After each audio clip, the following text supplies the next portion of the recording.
2018 has come and gone, and another year of fantastic and brilliant games has graced our PCs and our consoles.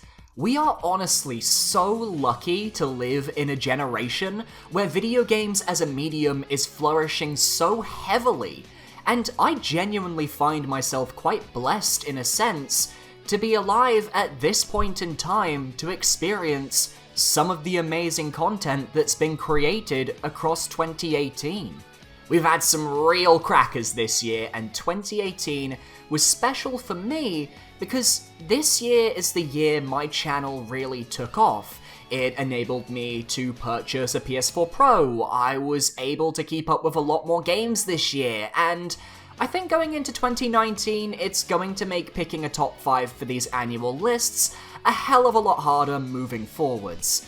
Just looking at 2019's potential lineup, where we've got Resident Evil 2 Remake and Kingdom Hearts 3 in January, it's a pretty scary prospect going into 2019. But today's video is going to be looking back on those successes from this year of 2018. My personal favourite games to have been released this year, all on one list. Now, first things first, a few ground rules. To qualify, a game must have been released after January 1st, 2018 to be in with a shot at being judged. DLC packs do not count as full games, and thus, if a game had a major DLC pack this year, that doesn't make it eligible for an award. Remasters are also not eligible for a position, as they tend to be very slight upgrades, sometimes not even noticeable to most consumers, so sorry Dark Souls Remastered, but while I adore that I can run around in Blighttown at 60 FPS, and I do feel it is the definitive version of the game, you're not on the list. However, remakes, which overhaul graphical styles and completely update games for modern audiences, are 100% eligible for spots on the list. And of course, I have to have played the game to rate it on this list, because I'm talking about my favourite games of 2018, and I can't have a favourite if I haven't played it. But don't you guys worry, because that is what the honourable mentions are for, letting me recognise a game's quality without having to put in the time or effort to actually play the damn thing. And I've got quite a few games, some of which I have played, some of which I haven't, to go over, so let's just quickly discuss these honourable mentions. First up, the games I have played but sadly didn't make the cut this year: Celeste, Mario Tennis Aces, and A Way Out. Starting with Celeste, it's a brilliant indie game and deserves all the merits it has earned. An amazing soundtrack, brilliant difficulty curve, but I always felt there was a disconnect between the people praising Celeste as the best indie game of all time, whereas I had fun with the game, don't get me wrong, but I didn't really get that connection that others were boasting. But I want to give this credit all the same, and I did play through it with the VODs being saved on Twitch, so you can see my live gameplay if you're interested, links will be down below. Secondly, Mario Tennis Aces. It's improved so much since launch, but I can't forgive the bare-bones launch state and how the game seemed unfinished when it first came out. Had it launched in the state it was in now, it probably would have made number 5 on this list because it blends traditional tennis gameplay with a strategic fighting element with the breaking of rackets that really enhances the overall experience, and I'd recommend this game wholeheartedly now. It's one of my most played Switch games at 75 hours this year. Not even Smash has made it that far, and the only game above it on my Switch is Mario Kart 8 Deluxe with over 175 hours, so who knew? Thirdly, A Way Out. A multiplayer game created by the Fuck the Oscars guy from the 2017 Game Awards. I played this on the channel with my friend the Ham562, and we had an absolute blast playing the story, experiencing the struggles of the two main characters, and I'm hoping for more games that really go for this style of gameplay storytelling in the future. Just wasn't as good as the games I've got in my top 5, in my humble opinion.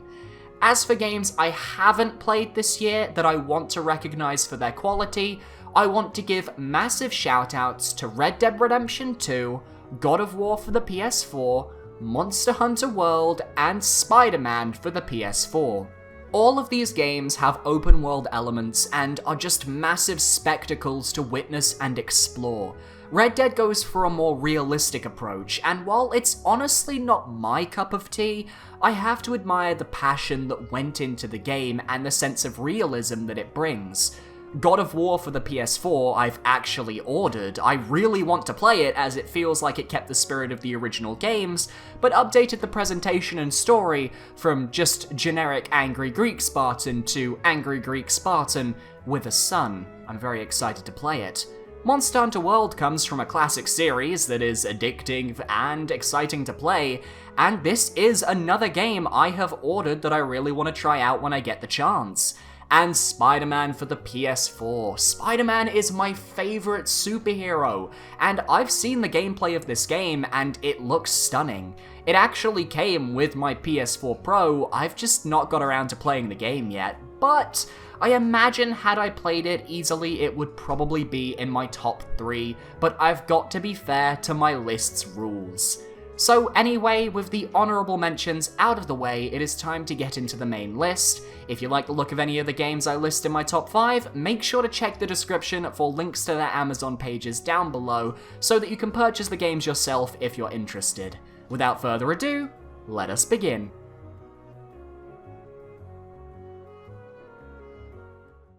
Over the past few years, indie games have flourished, to the point where there's so many amazing titles coming out each year that it's hard to keep up. Games like Dead Cells and The Messenger passed me by without me even getting a chance to play them, and I felt like, at least compared to 2017, things were a little quieter for me personally when it came to indie game playthroughs. Indie games just are raising the bar, and as such, to make it onto this list, where I'm pretty picky about the games I enjoy, it definitely shows a mark of quality. That being said, for my number 5, the bar wasn't just raised, it was launched like a javelin into the skies, past the moon, and beyond. And when you're a kind of sequel to one of the most beloved indie titles of the last few years, the bar is exceptionally high. But Deltarune doesn't give a damn. If you told me that in 2018 we would get a pseudo-sequel to Undertale that enhances everything that made Undertale so amazing in the first place, I would have said you're delusional. Undertale can't be topped. Toby should be trying something new. But oh god, was I wrong, and I am so thankful to have been proven wrong. Deltarune, created by Toby Fox, is not exactly a sequel per se. As it's been stated, Undertale and Deltarune are two different stories in different worlds, but they have a recurring cast of characters. You get a ton of classic Undertale characters to ease you into the world, only to then thrust you into a mini-adventure with a party and cast of completely new characters that manage to endear themselves to you far quicker than some of the main cast of Undertale, in my opinion.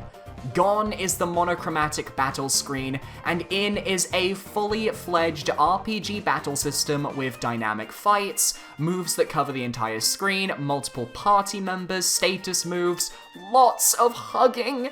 It's just a massive improvement overall to Undertale's 2015 battle system. And it's not just the gameplay that's improved. The soundtrack is, as usual, god tier. Toby Fox is just a wizard who knows the style of music he enjoys, and his tracks are all just so memorable and catchy, and every time I heard or saw a slight nod to Undertale's music or gameplay, I was lit up with smiles. Undertale was my second favourite game of 2015, and while I don't know if that position will hold up now, I still hold that game in such high regard. I did a full 30+ Let's Play of the game back in the day, so Deltarune was such a surprise to me. It felt like an Alice in Wonderland story, but completely modernised, and it just knew its audience. Now, Deltarune's future isn't set in stone. Toby Fox has been very open in saying we might not see the full game for Deltarune until 2020 or later, but the campaign we got this October is already more than enough to leave me content in waiting patiently for another full game.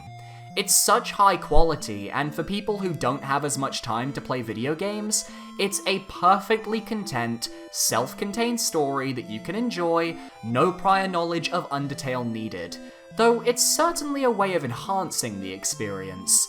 This is definitely my sleeper hit of 2018, something I wasn't expecting and didn't think would do as well as it turned out to do, but best of all, it's a free game. Toby Fox, my man, you can put a price on Deltarune and I will happily pay it, because this game, so far, is worth it. Kudos to you, my man.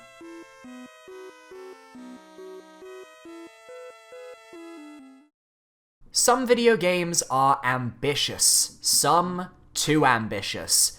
Shadow of the Tomb Raider, for example, prided itself on firstly its tonal shift, where Lara is effectively a cold-blooded, emotionless murderer for most of the game in comparison to the past titles in the reboot franchise, and secondly, there was a little-known fact that Paititi, the main hub of the game, was apparently one of the largest hub areas in a Tomb Raider game. I believe that was something they threw around, but in actual gameplay, that didn't mean much. Paititi was a pain to get around, NPCs were just there and barely did anything of note, and it made me think, why are so many games so complicated nowadays? You don't have to always be so ambitious. Boasting about massive worlds and thousands of choices a player can make, morality systems, giving the player all the control to do things how they want.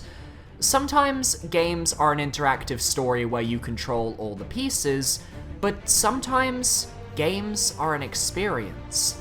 And it's always refreshing to look back at older titles from the past, where developers didn't have to worry about morality systems, dialogue trees, massive sprawling worlds, or NPCs.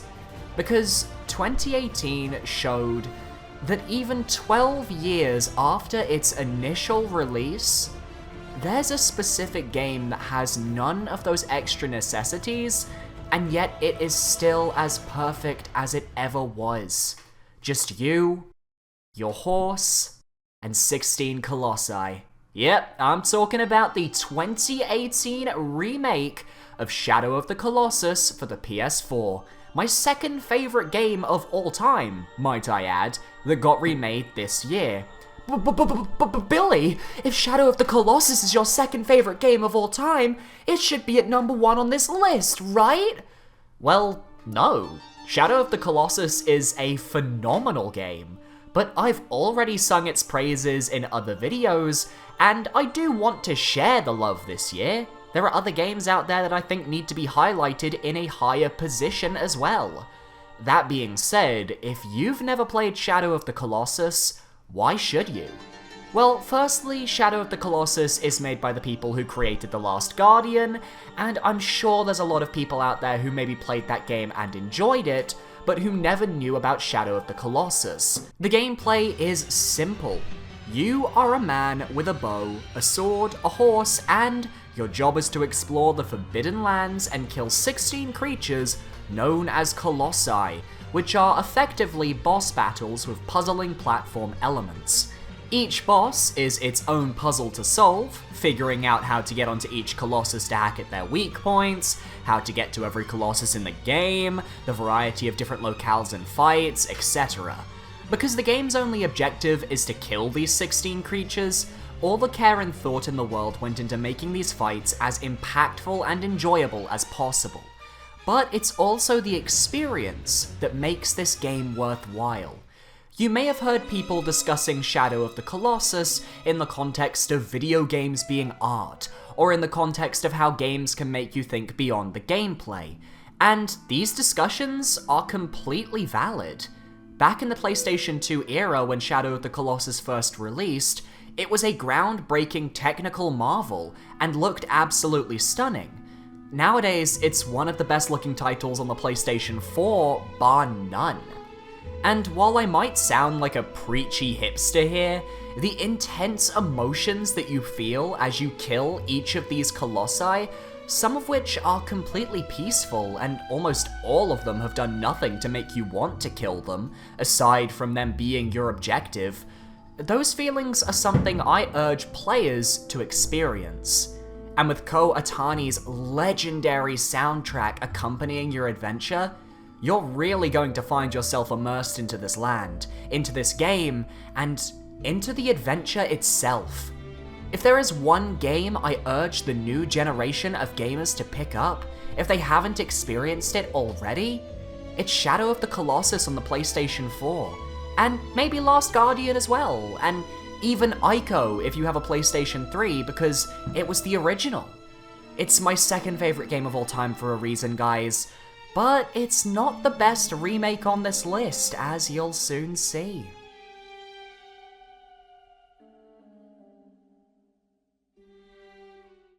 If you guys remember, back in 2017, I covered a little game called Resident Evil 7, my fifth favorite game of that year, and an absolutely stellar horror experience that really brought Resident Evil back to its roots. At the time, people thought the franchise had gone down a dark path and was effectively dead in the water, to the point where nobody thought a sequel this good was possible. There are so many franchises that lay dormant because of bad management or bad direction. Look at Metal Gear Solid, once a beloved stealth franchise, it's fallen victim to microtransactions and mediocrity. But one franchise more than any other I feel has been snuffed time and time again is a retro franchise dear to my heart that has had to overcome so much adversity from its developers to get another shot this year. Of course, I am talking about the Mega Man franchise, because this year we finally got the 11th installment of the classic Mega Man series, and oh my god, after Mighty Number 9 flopped so hard a few years ago, this is how you do it. Mega Man 11 was one of my most anticipated titles of the year because I am a massive classic Mega Man fan. I adore the first 10 Mega Man games. I've played tons of classic fan games, including a 70+ part Mega Good Mega Man Level 2 Let's Play, which I did earlier this year. And like everyone else in the fandom, we were all concerned as to how the transition from pixel to full-on 3D models would work. But Mega Man's 2.5D gameplay is as on point as it's ever been. The levels are fun, enjoyable, and varied. The Robot Masters all have their own unique personalities and attacks and patterns, and it's just so exciting having a new official Mega Man game where nobody knows what the game is like. Everybody is fresh, everything is exciting, it's all new. We have the double gear system, which allows for Mega Man to slow down or speed up time at his own leisure, assuming he doesn't overheat. And with some of the most useful Robot Master weapons in the franchise on offer this time around, I truly think Mega Man 11 is a spectacular game. But not everyone's gonna have this game high on their lists, and I completely get that. Some people felt the Wily Castle stages were too short, some people weren't a fan of the double gear system, but for me, Mega Man is such a beloved franchise for myself that this game means a lot more to me than it does to people who may have never experienced a Mega Man game. This game marks a return to form, a potential future for Mega Man, such as Mega Man 12, or maybe if they really wanted to be a bit ballsy, remakes of all the Mega Man games in this style. I would love that. Introducing Mega Man to a new generation is something else, and allowing people to experience the run and gun gameplay for themselves, it's something I never thought I would see after how Mega Man's been treated for the past decade or so. And like the last two games on this list, I can't forget that awesome soundtrack either. Blockman's theme, Fuse Man's theme, and Bounce Man's theme are all exciting and vibrant tracks that really complement their levels. Fuse Man's theme really should have been the main theme of the game though, at least in my opinion, with how it just kicks into gear and lets you know that Mega Man is here to stay. If you want to hear more of my opinion on Mega Man 11, I did do a review of the game when it came out, so you can check that video in the top right corner. But honestly, I just hope Mega Man really is here to stay this time and doesn't get sidelined again. Capcom has shown what they can do with Mega Man, Now they have to continue this momentum into 2019 and beyond.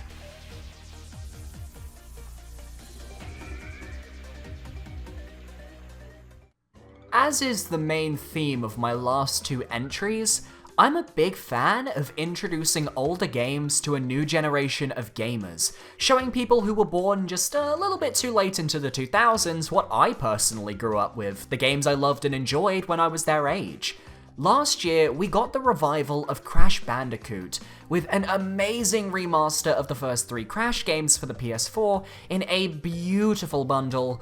But I'm gonna be completely honest with you guys here, I'm not actually a big Crash fan. Sacrilege, I know, but Crash just wasn't this massive gaming icon for me growing up. I liked his game, sure, but I never thought he was the face of PlayStation or some icon to rival Mario or Sonic like everyone thought back in the day. Even now, I still think the character himself and his games, while brilliant platformers, are a little overly repetitive, especially the level designs, as you'd often have 20 plus levels in a Crash game, but 5 of them are the same ice level, 5 of them are the same medieval level, you've got the same dinosaur level, etc. I always preferred variety, and I think that's why there was another trilogy on the PlayStation which just grabbed my attention more. And this year, my personal trilogy of classic PlayStation 1 games got the remake treatment. Of course, I am talking about the Spyro Reignited Trilogy for the PlayStation 4. One of the main reasons why I made it a goal to buy a PlayStation 4 this year was because I was so hotly anticipating this remake of my favorite childhood games, and long story short, they were basically perfection. The reason why I feel Spyro was always more interesting to me than Crash was because every world felt unique, and this is further emphasized with the remastered trilogy, where the new assets have allowed every world to have its own unique look and charm. Compared to the Crash trilogy, it's much harder to point out similarities between various worlds because they always brought a new gimmick or a new set of objectives to the table, especially in the second and third games, where new missions and objectives serve to enhance the gameplay even further, including new characters to play as. These games are ambitious, man! And this remaster has practically saved the first game in the series, with every released dragon having enhanced dialogue and unique looks that really showcase the creativity that Toys for Bob took in recreating this game. They used a homemade engine to replicate the entire feel of the original games, from item and enemy placement to how characters move and function because the original files didn't exist. But the games have added charm and a nice Saturday morning cartoon vibe that elevate the presentation for a new modern audience. Spyro controls like a dream, and the gameplay is fast and fluid, aside from a few rather slow load times between worlds, but that is somewhat forgivable given the PS4 remake is working with a lot more than the original PS1 trilogy in terms of what it has to showcase, though I do hope we get a future patch to iron out some of the slowness. But for me, where Spyro Reignited Trilogy really impresses me is the extra effort the devs put in to get this game ready. They added an option to use the original PlayStation 1 OST with a simple menu switch. They added skill points to Spyro 1 for those people out there who like to complete things. Each world has its own unique trophy that can be obtained by doing a specific objective, making trophy hunting an exciting experience. Honestly, you get so much for such a cheap price. Some may start drama about how games 2 and 3 have to be digitally downloaded, and yes, it is a shame that those with slower to no internet connections can't really experience what they've paid for, but in the end, none of that matters to me, because what matters to me is the game that I've played so far is amazing and that I personally enjoyed it, which is why it's my second favorite game of this year. It is my personal list, and I'm not going to put other people's struggles down and make that ruin my perception of my personal enjoyment of the game. If that sentence didn't make sense, it's because it wasn't scripted. I haven't even played Year of the Dragon yet, which is my favorite of the trilogy since I'm saving it for a stream playthrough, but god, I just know it's going to be good. It's a game where I think it's had a lot of critical success, but also a lot of critical feedback because it does so much well that the only way to critique Spyro Reignited Trilogy is to point out the nitpicks between this version and the originals. But at the same time, we've got to remember that this is still a phenomenal game, and the positives so far outweigh the negatives that I can't recommend Spyro enough to all of you out there. Even if they did change Juliet's voice, why did they change Juliet's voice? Romeo! Romeo! Wherefore art thou, Romeo? Oh, there's Romeo. You can have this. I don't need it anymore. Alright, Juliet. I have found you. Romeo, Romeo, wherefore art thou, Romeo? Oh, there's Romeo. You can have this. I don't need it anymore. They ruined Juliet. They ruined Juliet. Excuse me? They ruined the character. They ruined the joke. They didn't bring the joke over to the remake. What the fuck? That's such bullshit.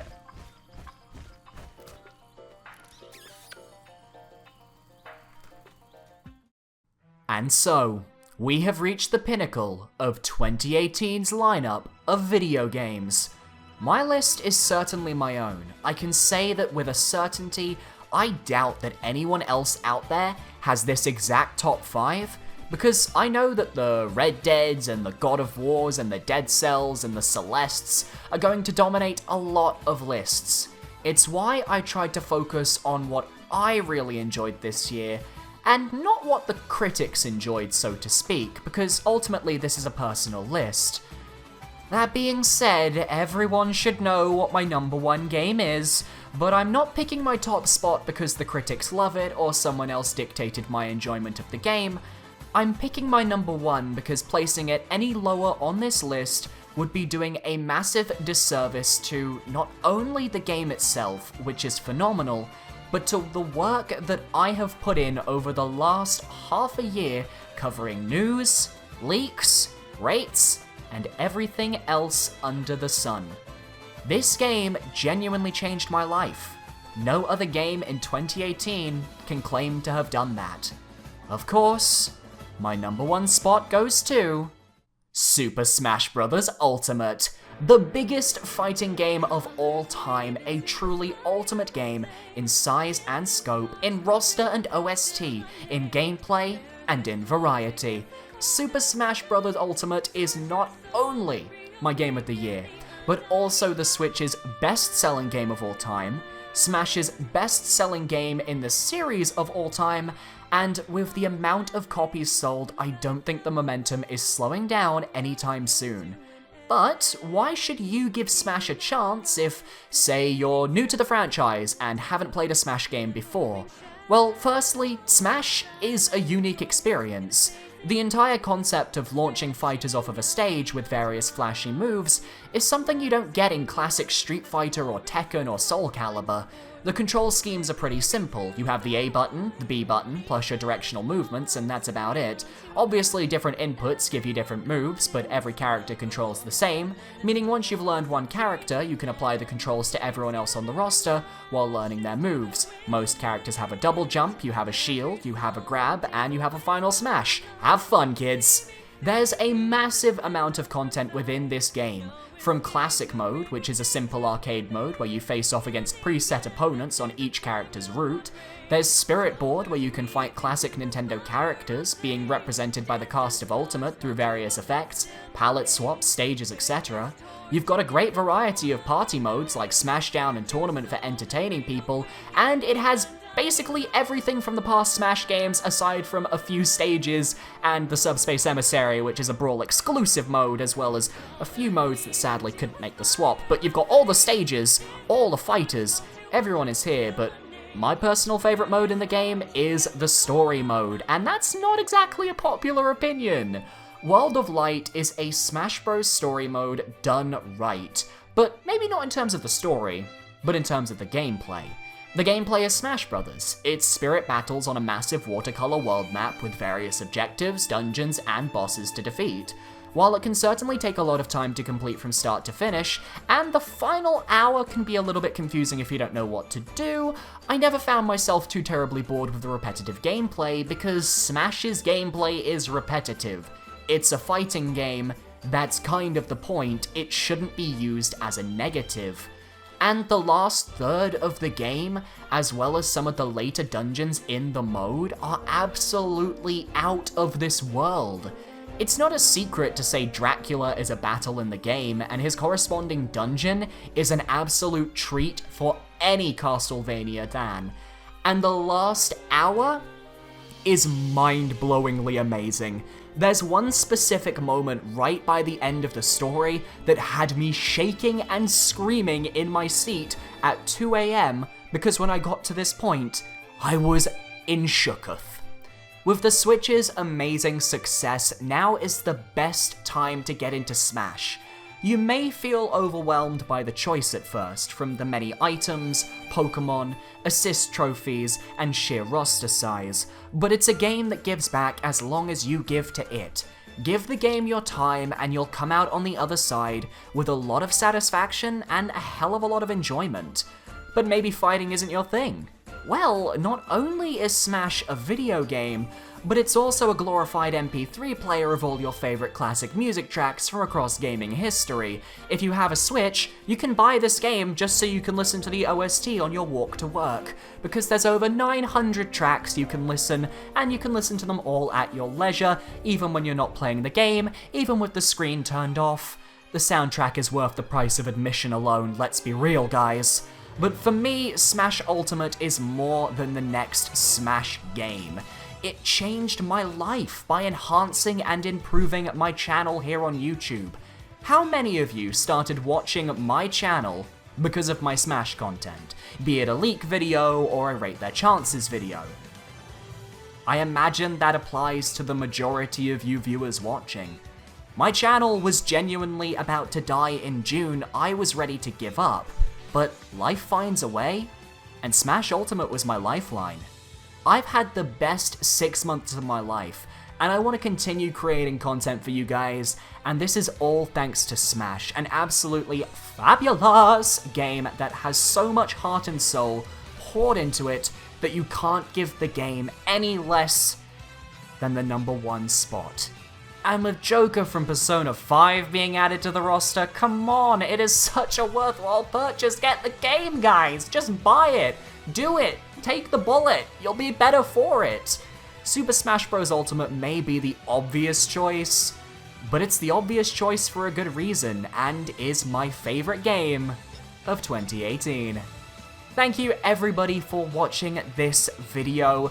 I really enjoyed creating this top 5 for you guys. I love doing these every year, and if there's a game that maybe I didn't cover that maybe you guys wanted to see me talk about, leave your thoughts and your own personal lists in the comments below. We are all gamers who had different experiences this year, and thus nobody's list is right or wrong.